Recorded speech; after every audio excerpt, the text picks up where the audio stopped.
오늘 여러분과 더불어서 함께 살펴보실 우리 하나님의 말씀의 제목은 완전한 하나님의 법이라는 주제의 말씀을 가지고 여러분과 함께 하나님 말씀 상고해 보도록 하겠습니다. 요 며칠 전에 뉴스 시간에 보니까 우리나라 그동안 일어났던 교통사고에 대한 문제를 집중적으로 분석해 주는 그런 시간이 또 있었습니다. 내용을 보니까 참으로 어이없는 교통사고가 굉장히 참 많이 일어났습니다. 그걸 영상 화면을 통해서 뉴스 시간에 보여주는데 저럴 수가 있을까 싶을 정도의 그런 어이없는 이런 일들이 너무나도 많이 일어났습니다. 그 이유는 모두가 한결같이 보니까 법을 지키는 어떤 일에 안일했던 것입니다. 빨간 신호등이 들어오는데도 사거리를 무단으로 주행을 계속한다든가, 또 자기가 가야 될 어떤 코스가 아닌데도 엉뚱한 코스로 이렇게 진입한다든가 함으로 말미암아서 대형 사고가 일어나는 그 갖가지 장면들을 그동안 많이 일어났던 사건, 사고들을 한테 모아서 보여주는 그 영상을 한번 보게 되었습니다. 이런 어떤 내용을 통해서 가만히 바라보게 되면 하나님께서 왜 우리에게 생명의 법을 창조해 주셨을까? 법을 주신 데에는 이유가 있습니다. 영원한 천국에 아무 사고 없이 무사히 잘 도착하라는 뜻에서 하나님께서 율례를 주시고 또 법도를 주시고 또 규례를 주신 것 아니겠습니까? 근데 그것을 무시하는 순간에 대형 사고가 일어나고 생명을 잃어버리는 이런 일들이 육적인 세계에서도 비일비재하게 일어나듯이 영적인 어떤 세계에도 이와 같다라고 볼 수가 있겠습니다. 교통법규를 제대로 지키기만 한다면 사고는 일어나지 않습니다.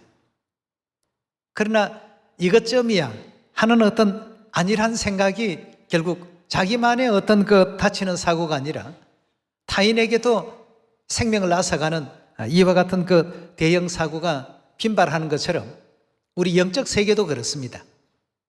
이 정도는 하나님께서 봐주시겠지, 이것쯤이야 하는 이런 안일한 생각이 나 자신의 어떤 멸망뿐만 아니라 이웃과 우리 주위에 있는 많은 시온의 형제 자매들에게도 막대한 영향과 지장을 초래한다는 것을 우리가 또 한 번쯤은 생각해야 될 문제가 아닌가 생각이 됩니다.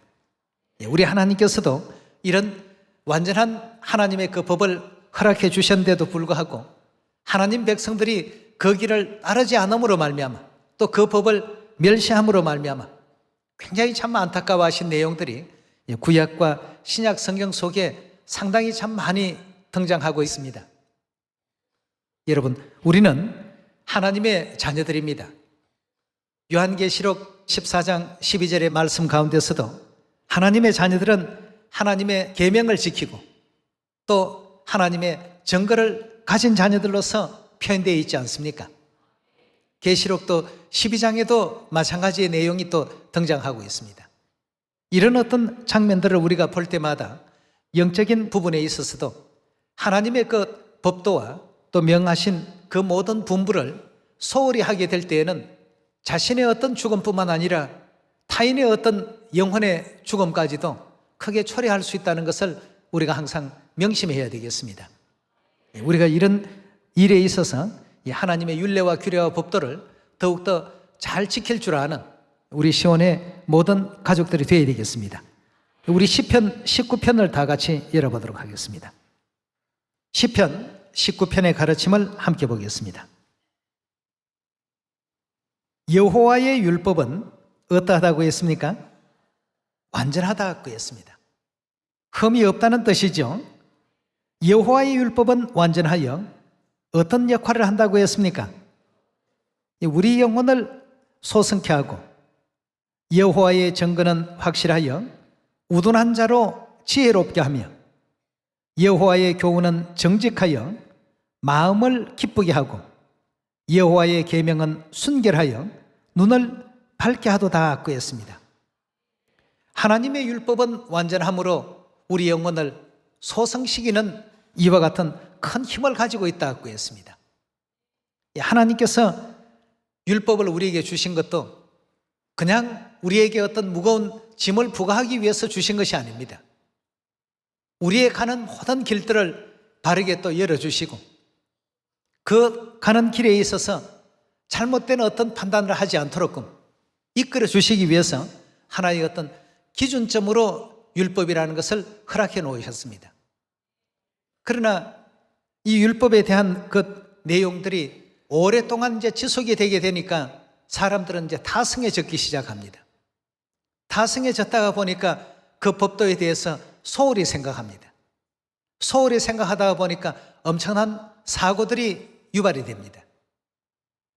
이런 것이 이제 구약 역사에서 상당히 참 많은 부분 찾아볼 수 있는 대목이고 우리 하나님께서도 그런 어떤 내용에 대해서 굉장히 강조해 놓으셨습니다.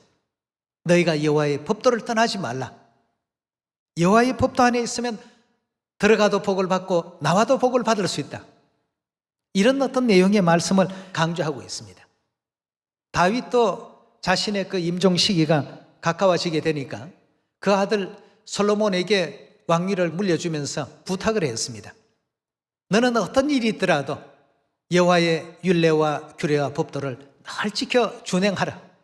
그렇게 한다면 너가 무엇을 행하든지 어떤 일을 행하든지 항상 하나님의 축복을 받을 수 있단 말이에요. 우리가 오늘날 이 시대에도 하나님께서 우리에게 왜 하나님의 그 법도를 지키고 준행하고 그 율례와 규례를 가벼이 여기지 말라라고 말씀을 주셨는지 예레미야 11장을 통해서 다시 한번 마음에 또 새겨보는 그런 시간 갖도록 하겠습니다. 예레미야 11장입니다. 1절의 가르침을 함께 보겠습니다. 여호와께로부터 예레미야에게 임한 말씀이라 가라사대 너희는 이 언약의 말을 듣고 언약이나 율법이나 율례나 규례나 또 법도나 다 똑같은 말씀이 되겠습니다. 너희는 이 언약의 말을 듣고 유다인과 예루살렘 거민에게 고하라. 그들에게 이르기를 이스라엘의 하나님 여호와께서 이같이 말씀하시되 이 언약의 말을 좇지 않는 자는 즉 하나님의 말씀을 좇지 않는 자는 어떻게 된다고요? 저주를 받을 것이라 하고 했습니다. 자, 언약의 말씀을 좇지 않고 순종치 않고 따르지 않는 자는 저주를 받게 될 것이라. 4절입니다. 이 언약은 내가 너희 열조를 쇠풀무 애굽 땅에서 이끌어내던 날에 그들에게 명한 것이라. 곧 내가 이르기를 너희는 나의 목소리를 청종하고 나의 모든 명령을 어떻게 하라고요? 쫓아서 준행하라고 했습니다. 쫓아 행하라. 그리하면 너희는 내 백성이 되겠고 나는 너희 하나님이 되리라. 내가 또 너희 열조에게 한 맹세 곧 그들에게 젖과 꿀이 흐르는 땅을 주리라 한 언약을 이루리라 한 것인데 오늘날이 그것을 증거하느니라 하라 하시기로 내가 대답하여 가로되 아멘 여호와여 하였노라. 여호와께서 내게 이르시되 너는 이 모든 말로 유다 성읍들과 예루살렘 거리에서 선포하여 이르기를 너희는 이 언약의 말을 듣고 준행하라. 내가 너희 열조를 애굽 땅에서 인도하여 낸 날부터 오늘날까지 간절히 경계하여 부지런히 경계하기를 너희는 내 목소리를 청종하라 하였으나 그들이 청종치 아니하며 귀 기울이지 아니하고 각각 그 악한 마음에 강팍한 대로 행하였으므로 내가 그들에게 행하라 명하였어도 그들이 행치 아니한 이 언약의 모든 말로 그들의 응하게 하였나니라 하라. 예레미야 11장 1절에서부터 주신 그 내용의 말씀은 하나님께서 주신 하나님의 법도를 지키지 않고 준행치 아니하면 어떻게 된다는 것을 경고하고 있습니까? 저주를 받을 것이라고 이렇게 일깨워주고 계시지 않습니까? 성경의 모든 역사는 우리에게 입증해주고 있습니다. 우리 아모스 2장의 말씀도 아울러 살펴보도록 합시다. 4절의 말씀 보시면 여호와께서 가라사대 유다의 서너 가지 죄로 인하여 내가 그 벌을 돌이키지 아니하리니 이는 저희가 여호와의 무엇을 멸시했다고요? 율법을 멸시하며 또 무엇을 지키지 아니했습니까? 율례를 지키지 아니하고 그 열조에 따라갔던 거짓 것에 미혹하였음이라 하고 했습니다. 여기도 지금 보니까 하나님께서 그 벌을 내리시는 이유가 뭐냐 하면 하나님의 율법을 멸시하고 율례를 지키지 아니하고 열조에 그 따라갔던 거짓 것에 미혹되었기 때문에 하나님께서 그 죄에 대한 그 벌을 그 백성들에게 내리시겠다라는 이와 같은 경고의 말씀을 아모스 2장에서 주고 계십니다. 예. 이사야서 24장에도 동일한 말씀이 있습니다. 24장 1절입니다. 여호와께서 땅을 공허하게 하시고 황무하게 하시고 심지어 어떻게까지 하신다고요? 뒤집어 엎으신다고 했습니다. 뒤집어 엎는다라고 하는 이 표현은 상당한 어떤 진노가 있을 때 보통 사용하는 문장이 되겠습니다. 뒤집어 엎으시고 그 거민을 흩으시리니 백성과 제사장이 일반일 것이요 종과 상전이 일반일 것이요 비자와 가무가 일반일 것이며 사는 자와 파는 자가 일반일 것이며 체급하는 자와 채용하는 자가 일반일 것이며 이자를 받는 자와 이자를 내는 자가 일반일 것이라. 땅이 즉 이 지구가 온전히 공허하고 온전히 황무하게 되리라. 여호와께서 이 말씀을 하셨느니라. 땅이 슬퍼하고 쇠잔하며 세계가 쇠약하고 쇠잔하며 세상 백성 중에 높은 자가 쇠약하며 땅이 또한 그 거민 아래서 더럽게 되었으니 이는 그들이 무엇을 범했다고요? 예. 이런 이제 저주가 임하게 된 것은 그들이 율법을 범하며 누구의 율법을요? 하나님의 율법을 범하며 율례를 어기며 영원한 언약을 파했습니다. 그러므로 저주가 땅을 삼켰고 그 중에 거하는 자들이 정죄를 당하였고 땅의 거민이 불타서 남은 자가 적게 될 것이다 고 했습니다. 이 세상의 법도도 지키지 아니하면 거기에 따르는 대가가 있습니다. 그러나 하나님의 법은 이건 영혼의 어떤 그 생명에 대한 법이 되겠습니다. 영원한 지옥이냐 영원한 천국이냐가 판결이 이루어지기 때문에 이 세상의 법도 상당히 참 준엄합니다만 하나님의 법은 더욱더 준엄하다는 사실을 분명히 또 이해하셔서 완전한 이 생명의 그 율법들은 우리가 더욱더 은혜롭게 지키면서 천국을 향해서 나아갈 수 있는 우리 모두가 되어야 되겠습니다. 예. 그래서 우리 심령 속에는 하나님의 법을 잘 알고 잘 지켜 준행할 수 있도록 하나님께서 새 언약의 법을 아예 마음속에 넣어두셨다고 했습니다. 지워지지 않고 잊어버리지 않도록 하게 하기 위해서 말이죠. 예. 에스겔 11장 17절의 말씀 함께 보겠습니다. 너는 또 말하기를 주 여호와의 말씀에 내가 너희를 만민 가운데 모으며 너희를 흩은 열방 가운데서 모아내고 이스라엘 땅으로 너희에게 주리라 하셨다라. 그들이 그리로 가서 그 가운데 모든 미운 물건과 가증한 것을 제하여 버릴지라. 내가 그들에게 일치한 마음을 주고 그 속에 새 신을 주며 그 몸에서 굳은 마음을 제하고 부드러운 마음을 주어서 무엇을 쫓게 한다고 했습니까? 하나님의 그 율례를 쫓으며 하나님의 규례를 지켜 행하게 하리니 그들은 내 백성이 되고 나는 그들의 하나님이 되리라. 그러나 미운 것과 가증한 것을 마음으로 쫓는 자는 내가 그 행위대로 그 머리에 갚으리라. 나 주 여호와의 말이니라 하고 했습니다. 결국 하나님께서 새 신을 부어주시고 일치한 마음을 허락하실 때 하나님의 그 율례를 쫓으며 하나님의 규례를 지켜 준행하게 할 것이고 그들은 네 백성이 되고 나는 그들의 하나님이 될 것이다 하고 했습니다. 이 세상에도 여러분 법을 지키지 않는 사람들을 뭐라고 합니까? 악인이라고 이렇게 표현하지 않습니까? 예. 영적 세계도 마찬가지입니다. 성경에서도 하나님의 율례와 규례와 법도를 지키지 않는 사람들을 전부 악인이라고 이렇게 표현하고 있습니다. 자, 우리 마태복음 7장으로 한번 넘어가 보도록 하겠습니다. 7장 21절의 말씀 함께 보겠습니다. 나더러 주여 주여 하는 자마다 천국에 다 들어갈 것이 아니요 다만 하늘에 계신 내 아버지의 뜻대로 행하는 자라야 들어가리라.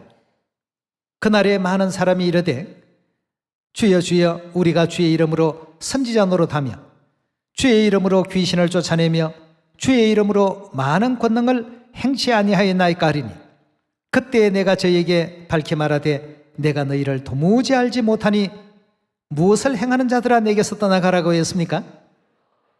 그러니까 불법을 행한다는 것은 다시 말해서 하나님의 그 법도를 어떻게 한다는 뜻입니까? 지키지 않는 자들아 내게서 다 물러가라고 했습니다. 여기서 지금 불법을 행하는 자라고 하는 것은 영문 성경을 보면 악을 행하는 자라고 이렇게 표현하고 있습니다. 같은 의미가 되겠습니다. 이 지상 세계에도 많은 사람들이 법을 지키지 아니함으로 말미암아서 수많은 악을 창출해냅니다. 영적 세계도 마찬가지가 되겠습니다. 우리를 구원하시고 영원한 천국으로 오게 하기 위해서 허락해 주신 하나님의 진리의 법도들이 있죠. 오늘 우리가 지키는 이 안식일도 하나님의 법도입니다. 안식일 법도 있고 수건의 그 규례도 있고 또 침례의 어떤 규례도 있고 하나님께서 정해주신 많은 법도가 있습니다만 영적 악인들은 보면 그대로 준행하지를 않습니다.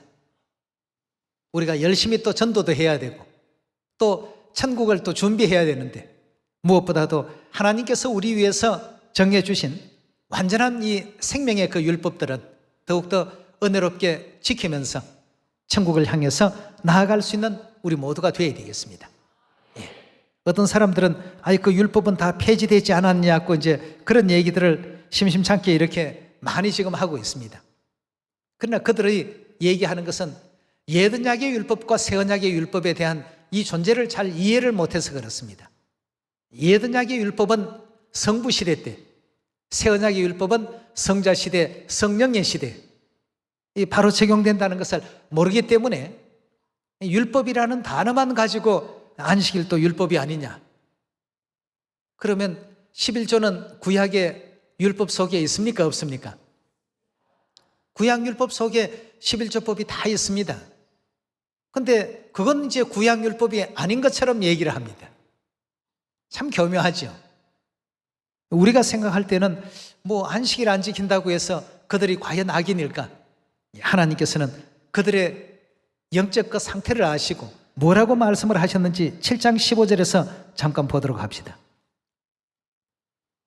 거짓 선지자들을 삼가하라. 양의 옷을 입고 너희에게 나오나 속에는 뭐라고 했습니까? 노략질하는 일이라고 했습니다. 그럼 무엇을 노략질합니까? 우리 영혼을 사냥하고 영혼을 노략질하고 있습니다. 뭐 겉보면 다 똑같은 사람같이 보이지만 결국은 영혼을 죽이는 일에 이와 같이 가장한 그 모습을 가지고 우리에게 나온다고 했습니다. 16절의 말씀 보시면 그 열매로 그들을 알지니 가시나무에서 포도를 또는 은근퀴에서 무화과를 따겠느냐. 이와 같이 좋은 나무마다 아름다운 열매를 맺고 못된 나무가 나쁜 열매를 맺나니 좋은 나무가 나쁜 열매를 맺을 수 없고 못된 나무가 아름다운 열매를 맺을 수 없느니라. 아름다운 열매를 맺지 아니하는 나무마다 찍혀서 불에 던져오느니라. 이러므로 그의 열매로 그들을 알리라고 했습니다. 하나님의 백성이라고 한다면 하나님께서는 그 심령에 새 언약의 법을 심어 놓으셨기 때문에 하나님의 율례와 규례와 그 법도를 잘 준행하고 잘 지키는 이와 같은 심성을 허락해 놓으셨습니다. 그러나 오늘날 그 거짓 선지자들은 하나님의 어떤 법도에서 벗어나도록끔 유도하고 있고 그렇게 이끌어가고 있습니다. 왜 그런지 그 이유를 알고 넘어갈 수 있는 우리가 되어야 되겠습니다. 토요일날 예배를 드리든 일요일날 예배를 드리든 하나님께 드리는 것이 아니냐, 혹자는 그런 얘기들을 많이 하고 있습니다만 다니엘 7장 25절의 가르침을 보시면 그가 장차 말로 지극히 높으신 자를 대적한다고 했습니다. 여기서 말하는 지극히 높으신 자는 하나님을 뜻하고 있죠. 하나님을 대적하는 대적자면 이건 틀림없이 사단의 무리들입니다. 그가 장차 말로 지극히 높으신 자를 대적하며 또 지극히 높으신 자의 성도를 괴롭게 할 것이요. 그가 즉 하나님을 대적하는 그 사단의 무리가 어떻게 한다고요? 때와 법을 변개코자 한다고 했습니다. 하나님의 법을 변질시켜 놓을 것이다 하고 했습니다. 결국 그 변질된 이 모든 세력들은 그 뿌리가 어디에서부터 비롯됐다는 것을 우리가 금방 알 수 있습니까? 사단으로부터 비롯됐다, 하나님으로부터 비롯된 것이 결코 아니다는 것을 알 수가 있습니다. 가시나무에서 무화과를 얻을 수 있습니까? 절대 얻을 수 없습니다. 이미 뿌리가 가시나무 뿌리인데 거기에서 무화과 열매가 열린다는 것은 우리가 기대해서는 안 되겠습니다. 오늘날 우리 주위에는 보면 하나님께서 우리에게 명해 주신 이런 그 법도와 율례와 규례에서 벗어나 있는 수많은 어떤 종교단체들을 우리가 볼 수 있습니다.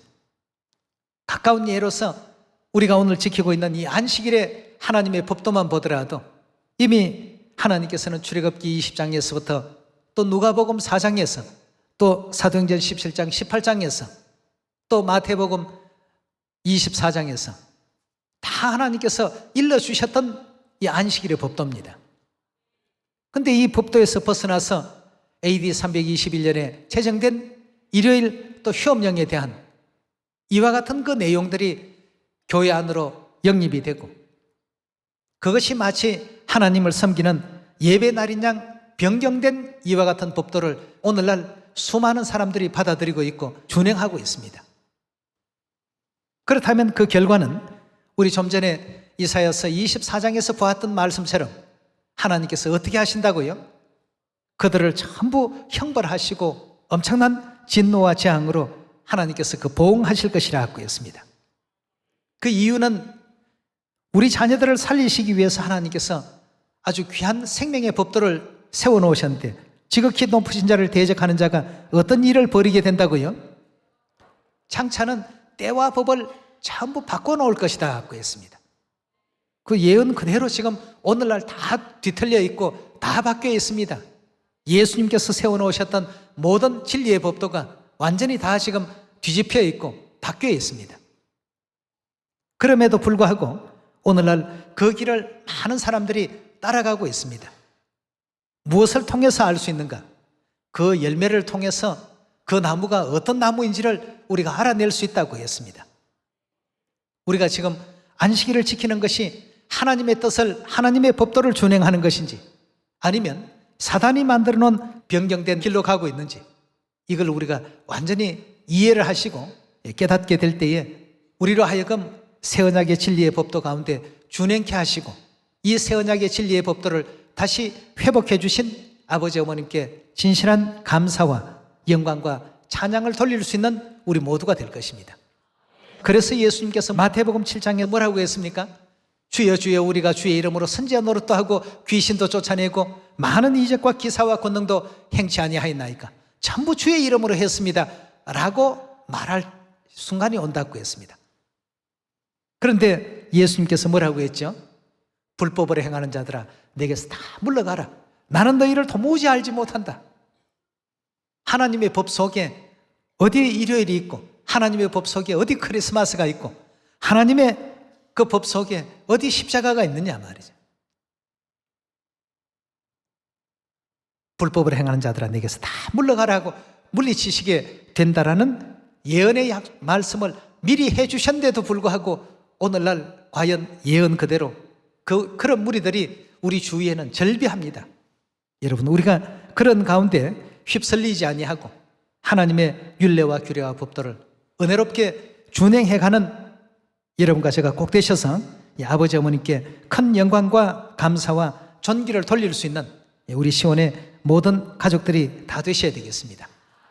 자, 그래서 하나님께서는 이런 어떤 변질된 법 속에 있는 불법한 가운데 있는 그것이 하나님의 그 진리인 양 잘못 알고 간 하늘 백성들에 대해서는 거기서 다 나오라고 했습니다. 요한계시록 18장 4절의 말씀 보도록 하겠습니다. 또 내가 들으니 하늘로서 다른 음성이 나서 가로되 내 백성아 거기서 나와 그의 죄에 참여하지 말고 그의 받을 재앙들을 받지 말라고 했습니다. 그 죄는 하늘에 사무쳤으며 하나님은 그의 불의한 일을 기억하신지라고 했습니다. 하나님의 백성이 혹시 바벨론에 잘못 들어가 있으면 내 백성아 거기서 속히 나오라고 이와 같이 외쳐주는 천사의 마지막 힘센 음성이 요한계시록 18장에서 외쳐지고 있죠. 1절로 다시 한번 돌아가서 봅시다. 계시록 18장 1절입니다. 2일 후에 다른 천사가 하늘에서 내려오는 것을 보니 큰 권세를 가졌는데 그의 영광으로 땅이 환하여지더라. 힘센 음성으로 외쳐가로되 무너졌도다 무너졌도다 큰 성 바벨론이여 귀신의 처소와 각종 더러운 영에 모이는 곳과 각종 더럽고 가증한 새에 모이는 곳이 되었도다. 그 맹의 진노의 포도주를 인하여 만국이 무너졌으며 또 땅의 왕들이 그로 더불어 음행하였으며 땅의 상구들도 그 사치의 세력을 인하여 치부하였도다 하더라. 또 내가 들으니 하늘로서 다른 음성이 나서 가로되 네 백성아 거기에서 나와 그의 죄에 참여하지 말고 그의 받을 재앙을 받지 말라고 했습니다. 바벨론에서 네 백성아 빨리 나오라고 했죠. 바벨론은 어떤 곳이냐 하면 하나님의 때와 법을 어떻게 하는 곳입니까? 전부 변경하는 곳입니다. 그래서 하나님께서는 거기서 나와서 하나님의 율법이 있고 하나님의 계명이 있고 생명의 언약이 있는 어디로 들어가라고 했죠? 예레미야 4장에 보면 시온으로 거기서 나와서 시온으로 빨리 들어가라고 말이죠. 시온으로 들어가는 일에는 망설이거나 지체하라고 했습니까? 지체하지 말고 거기는 속히 들어가라 말이죠. 시온은 들어가라고 재촉하는 곳이었고 바벨론은 어떤 곳이었습니까? 거기에서 빨리 빠져나오라고 이렇게 재촉하는 곳이 되었습니다. 두 곳에 차이가 있다면 시온은 하나님의 계명이 있는 곳이고 바벨론은 사람의 계명이 존재하는 곳입니다. 그런 것을 우리가 잘 분별해서 하나님의 규례와 하나님의 법도를 올바르게 또 지켜 준행함으로써 영원한 천국까지 이룰 수 있는 여러분과 제가 꼭 되시길 바라겠습니다. 사도 요한이 바라본 그 계시 속에서도 하나님께로부터 구원을 받은 그 성도들은 하나님의 계명을 끝날까지 잃어버리지 아니하고 하나님의 율례와 규례와 법도 가운데 거하고 있다는 사실들을 알려주고 있습니다. 우리 계시록 14장의 말씀 한 말씀만 더 찾아보도록 합시다. 14장 12절입니다. 성도들의 인내가 여기 있나니 저희는 무엇을 지킨다고요? 하나님의 계명과 예수의 믿음을 지키는 자니라고 이렇게 일깨워주고 있습니다. 하늘 백성들은 마지막 끝날까지도 하나님의 법도, 하나님의 계명, 하나님의 율례, 하나님의 그 언약에서는 어떻게 된다는 뜻입니까? 벗어나지 아니하고 끝까지 준행하고 있는 이 무리가 결국 하나님께로부터 선택받은 하늘 백성이 된다는 것을 우리에게 또 알려주고 계시고 일깨워주고 있습니다. 불법한 가운데 있는 수많은 불쌍한 영혼들을 하나님의 완전한 율례와 규례와 법도 가운데 인도할 수 있는 여러분과 제가 꼭 되어야 되겠습니다. 우리 하나님의 율법은 완전하여 영혼을 소성시키는 힘도 있고 또 우리 영적 눈도 어떻게 한다고 했습니까? 밝게 해준다고 했습니다. 예전에 우리가 하나님의 법도를 몰랐을 때는 영적인 소경이었습니다. 눈을 가졌다고는 하지만 봐야 될 것을 진실로 보지 못했습니다. 그래서 마태복음 13장에 주신 말씀도 천국의 비밀을 아는 것이 어떻다고요? 너희에게는 허락되었고 저희들에게는 어떻다고 했습니까? 아니 되었다고 했습니다. 그 불법을 행하는 사람들은 아무리 노력하고 애를 써도 절대 볼 수 없는 세계입니다. 우리에게는 하나님께서 다 보게끔 만드셨습니다. 변경된 그 율법은 하나님께서 갈라디아 1장에서도 거기에는 저주가 임한다라고 이렇게 일러주셨기 때문에 항상 정로의 길을 바르게 또 갈 수 있는 여러분과 제가 꼭 되시기를 부탁드리면서 하나님께서 허락해 주신 새 언약 생명의 율법 가운데 우리를 또 인도해 주시고 영원한 천국으로 또 이끌어 주신 하늘아버지 어머니께 무한한 감사와 영광을 돌리면서 하나님의 법도를 더 중시 여길 줄 아는 그런 한 해가 되셔서 아버지 어머님께 많은 사랑과 축복받는 여러분과 제가 꼭 되시길 바라겠습니다. 말씀은 이것으로 마치도록 하겠습니다. 감사합니다.